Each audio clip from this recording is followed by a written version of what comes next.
ரித்தன்யா அவர்களோட மாமனார் மாமியார் ரித்தன்யா அவர்களோட கணவரான கவின் அவர்களுக்கு இப்போ பெயில் வந்து கிடைச்சிருக்கு.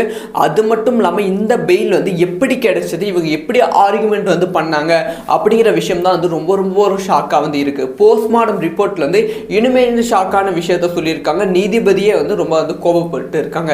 டீட்டெயிலாக பேச போகிறோம். அதாவது ஆகஸ்ட் 21 ரித்தன்யா அவர்களோட கணவர் கவின், அதுக்கப்புறம் மாமனார் மாமியார் வந்து ஒரு பெயில் வந்து அப்ளை பண்ணியிருந்தாங்க. ஆல்ரெடி வந்து இந்த ஒரு பெயில 2 டைம் வந்து அப்ளை பண்ணியிருந்தாங்க. இப்போ ஆகஸ்ட் 21 இவங்களுக்கு வந்து பெயில் வந்து கொடுத்துருக்காங்க. இந்த பெயில் வந்து கொடுப்பதற்கு முன்பு என்ன ஆர்குமெண்ட் மெயின் பாயிண்டாக வச்சிருக்காங்க அப்படின்னு பார்த்தீங்கன்னா, ஸோ லாஸ்ட்டாக வந்து ஒரு வாய்ஸ் நோட்டை மட்டும்தான் வந்து ரித்தன்யா அவர்கள் வந்து ரிலீஸ் பண்ணியிருக்காங்க. இதை வச்சு வந்து எப்படி நீங்கள் கேஸ் வந்து மூவ் பண்ணுறீங்க, அது மட்டும் இல்லாமல் ஸோ எங்களை வந்து விசாரணை பேர் தான் வந்து கைது செஞ்சுருக்கீங்க. 1 மாதம் பக்கம் வந்து விசாரணை வந்து செஞ்சுருக்கீங்க. இந்த 1 மாதத்துல எங்கள் கிட்ட இருக்க உண்மைகள் எல்லாத்தையுமே இதை வாங்கிக்கிட்டீங்க. இதுக்கு மேலே எங்ககிட்ட எந்த விதமான உண்மைகளும் கிடையாது. ஸோ எந்த விதமான சாட்சிகளும் வந்து எங்ககிட்ட வந்து கிடையாது. ஸோ இதுக்கு மேலேயும் வந்து எங்களை வந்து சிறையில் வைத்திருப்பதில் எந்த விதமான நியாயம் வந்து இருக்குது, எங்களுக்கு வந்து பெயில் வேணும் அப்படின்னு சொல்லி 2 டைம் வந்து கேட்டிருந்தாங்க. ஸோ அந்த ஒரு பெயில் வந்து நிராகரிக்கப்பட்டு மேல்முறையீடு செய்து இப்போ ஆகஸ்ட் 21 வந்து பெயில் வந்து கொடுத்துருக்காங்க. ரித்தன்யா அவர்களோட மாமனார் மாமியார் கவின் அவர்களுக்கு பெயில் வந்து கொடுத்துருக்காங்க. ஸோ அது மட்டும் இல்லாமல் இந்த ஆர்குமெண்ட்டில் அவங்க ரொம்ப முக்கியமாக பேசின விஷயம் என்னென்னா போஸ்ட்மார்டம் ரிப்போர்ட். ஸோ இந்த போஸ்ட்மார்டம் ரிப்போர்ட் வந்து டீட்டெயிலாக இல்லாமல் அங்கங்கே ஒரு 4 பாயிண்ட் வந்து கொடுத்த மாதிரி வந்து இருக்குது. அதில் வந்து ஃபிசிக்கல் ஹராஸ்மெண்ட் பண்ண மாதிரி வந்து சில விஷயங்கள் வந்து போஸ்ட்மார்டம் ரிப்போர்ட்டில் சொல்லியிருக்காங்க. ஃபிசிக்கலாக வந்து கொஞ்சம் வந்து கஷ்டப்பட்டுருக்காங்க அப்படிங்கிற விஷயத்த சொல்லியிருக்காங்க. ஆனால் என்னென்ன ஃபிசிக்கலாக கஷ்டப்பட்டு இருக்காங்க, எவ்வளோ துன்பப்படுத்திருக்காங்க அப்படிங்கிற விஷயத்த போஸ்ட்மார்டம் ரிப்போர்ட்டில் வந்து அவங்க வந்து சொல்லலை. அது மட்டும் இல்லாமல் நேற்று ஆர்குமெண்ட் வந்து ரித்தன்யா தரப்பில் இருந்து யாரோ ஒரு சின்ன சிறுவனை, அதாவது ஒரு 11 வயசு இருக்கும் சிறுவனை கூப்பிட்டு வந்து இவங்க கிட்ட வந்து ரித்தன்யா அவர்கள் எல்லா உண்மையும் சொல்லியிருக்காங்க. இவங்க சொந்தக்கார சிறுவன் தான், இவங்க கூட ரொம்ப நெருக்கமாக வந்து பழகியிருக்காங்க. ஸோ ரித்தன்யா அவர்கள் எவ்வளவு பிசிக்கலாக டார்ச்சர் பண்ணியிருக்காங்க அப்படிங்கிற விஷயத்த வந்து இந்த 11 வயது சிறுவன் கிட்ட வந்து ரித்தன்யா அவர்கள் சொல்லியிருக்காங்க அப்படி சொல்லி ரித்தன்யா தரப்பிலிருந்து அந்த சிறுவன் வந்து ஆஜர்படுத்தினாங்க. ஆனால் வந்து அந்த சிறுவனோட வாக்குமூலம் வந்து ஏற்றுக்கொள்ள முடியாத அளவுக்கு தான் வந்து இருந்துச்சு. ஸோ ரித்தன்யா அவர்களோட குடும்பம் வந்து நாடகம் நடத்துற மாதிரி தான் வந்து அந்த சிறுவனோட வாக்குமூலம் வந்து இருந்துச்சு. ஏன்னா யாரோ ஒரு சிறுவனை கூப்பிட்டு வந்து இந்த மாதிரி வாக்குமூலம் கொடுப்பது வந்து செல்லாது அப்படிங்கிற விஷயம் வந்து நீதிமன்றம் வந்து உறுதிப்படுத்தது. அதை தொடர்ந்து தான் வந்து இப்போ வந்து கவின் அவர்களுக்கு வந்து பெயில் வந்து கிடைச்சிருக்கு. ஸோ இந்த பெயில் வந்து ஒரு பக்கம் போய்கொண்டு இருந்தாலும் இன்னொரு பக்கம் வந்து ஃபாரன்சிக் ரிப்போர்ட், அதுக்கப்புறம் போஸ்ட்மார்டம் ரிப்போர்ட் எங்களுக்கு வந்து டீட்டெயிலாக வேண்டும் அப்படின்னு சொல்லி காவல் அதிகாரிகளுக்கு வந்து கோர்ட் வந்து உத்தரவு வந்து விட்டுருக்காங்க. அது மட்டும் இல்லாமல் பெயில் கொடுத்தாலும் நீங்கள் வந்து தமிழ்நாட்டை விட்டு வேற ஊருக்கு வந்து போகக்கூடாது, வெஸ்ட் ஸ்டேட்டுக்கு வந்து போகக்கூடாது.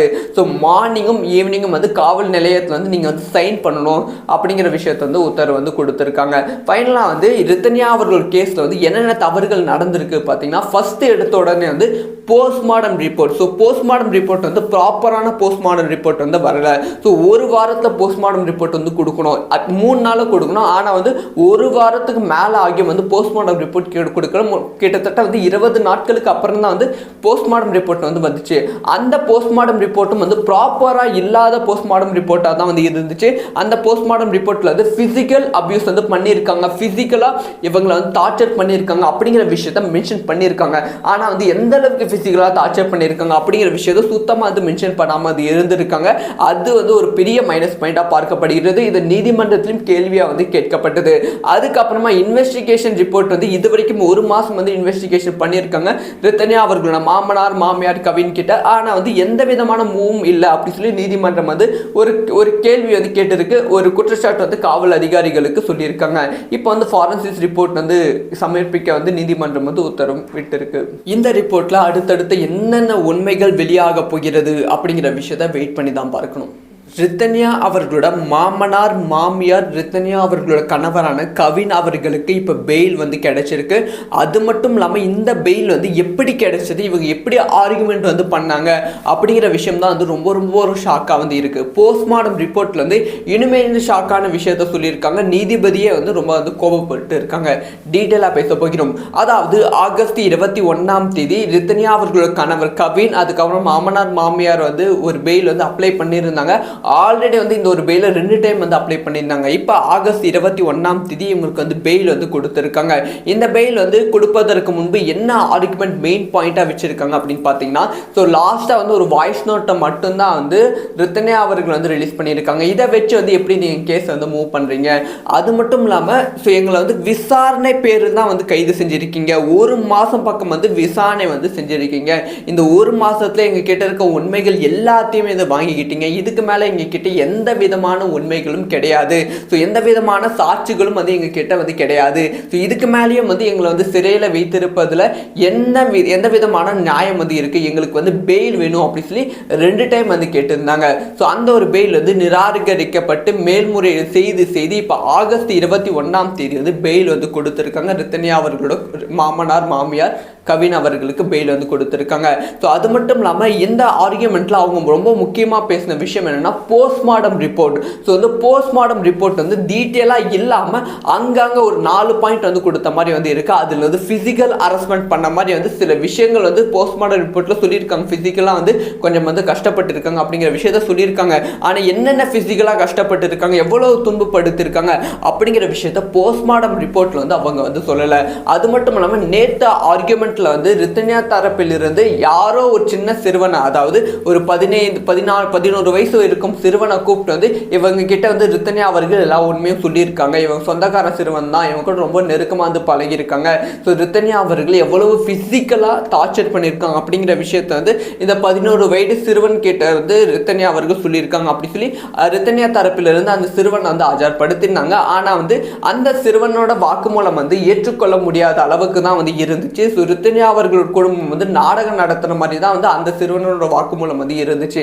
ஏன்னா யாரோ ஒரு சிறுவனை கூப்பிட்டு வந்து இந்த மாதிரி வாக்குமூலம் கொடுப்பது வந்து செல்லாது அப்படிங்கிற விஷயம் வந்து நீதிமன்றம் வந்து உறுதிப்படுத்தியது. அதை தொடர்ந்து தான் வந்து இப்போ வந்து கவின் அவர்களுக்கு வந்து பெயில் வந்து கிடைச்சிருக்கு. ஸோ இந்த பெயில் வந்து ஒரு பக்கம் போய்கொண்டு இருந்தாலும் இன்னொரு பக்கம் வந்து ஃபாரன்சிக் ரிப்போர்ட், அதுக்கப்புறம் போஸ்ட்மார்டம் ரிப்போர்ட் எங்களுக்கு வந்து டீட்டெயிலாக வேண்டும் அப்படின்னு சொல்லி காவல் அதிகாரிகளுக்கு வந்து கோர்ட் வந்து உத்தரவு வந்து விட்டு இருக்காங்க. அது மட்டும் இல்லாமல் பெயில் கொடுத்தாலும் நீங்கள் வந்து தமிழ்நாட்டை விட்டு வேற ஊருக்கு வந்து போகக்கூடாது, வெஸ்ட் ஸ்டேட்டுக்கு வந்து போகக்கூடாது, ஸோ மார்னிங்கும் ஈவினிங்கும் வந்து காவல் நிலையத்தில் வந்து நீங்கள் வந்து சைன் பண்ணணும் அப்படிங்கிற விஷயத்தை வந்து உத்தரவு வந்து கொடுத்துருக்காங்க.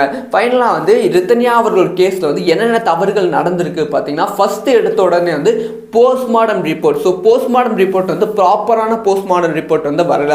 ஸோ 1 வாரத்தில் போஸ்ட்மார்டம் ரிப்போர்ட் வந்து கொடுக்கணும், 3 நாளில் கொடுக்கணும். ஆனால் வந்து 1 வாரத்துக்கு மேலே ஆகியும் வந்து போஸ்ட்மார்டம் ரிப்போர்ட் கொடுக்கணும். கிட்டத்தட்ட வந்து 20 நாட்களுக்கு அப்புறம் தான் வந்து போஸ்ட்மார்டம் ரிப்போர்ட் வந்து வந்துச்சு. அந்த போஸ்ட்மார்டம் ரிப்போர்ட்டும் வந்து ப்ராப்பராக இல்லாத போஸ்ட்மார்டம் ரிப்போர்ட்டாக தான் வந்து இருந்துச்சு. அந்த போஸ்ட்மார்டம் ரிப்போர்ட்டில் வந்து ஃபிசிக்கல் அபியூஸ் வந்து பண்ணியிருக்காங்க, ஃபிசிக்கலாக இவங்களை வந்து டார்ச்சர் பண்ணியிருக்காங்க அப்படிங்கிற விஷயத்த மென்ஷன் பண்ணியிருக்காங்க. ஆனால் வந்து எந்த அளவுக்கு ஃபிசிக்கலாக டார்ச்சர் பண்ணியிருக்காங்க அப்படிங்கிற விஷயத்தை சுத்தமாக அது மென்ஷன் பண்ணாமல் அது இருந்திருக்காங்க. அது வந்து ஒரு பெரிய மைனஸ் பாயிண்டாக பார்க்கப்படுகிறது. இது நீதிமன்றத்திலும் கேள்வியாக வந்து கேட்கப்பட்டது. அதுக்கப்புறமா இன்வெஸ்டிகேஷன் ரிப்போர்ட் வந்து இது வரைக்கும் 1 மாதம் வந்து இன்வெஸ்டிகேஷன் பண்ணியிருக்காங்க ரித்தன்யா அவர்களோட மாமனார் மாமியார் கவின் கிட்ட. ஆனால் வந்து எந்த விதமான மூவும் இல்லை அப்படி சொல்லி நீதிமன்றம் வந்து ஒரு கேள்வி வந்து கேட்டிருக்கு, ஒரு குற்றச்சாட்டு வந்து காவல் அதிகாரிகளுக்கு சொல்லியிருக்காங்க. இப்போ வந்து ஃபாரன்சிக் ரிப்போர்ட் வந்து சமர்ப்பிக்க வந்து நீதிமன்றம் வந்து உத்தரவு விட்டிருக்கு.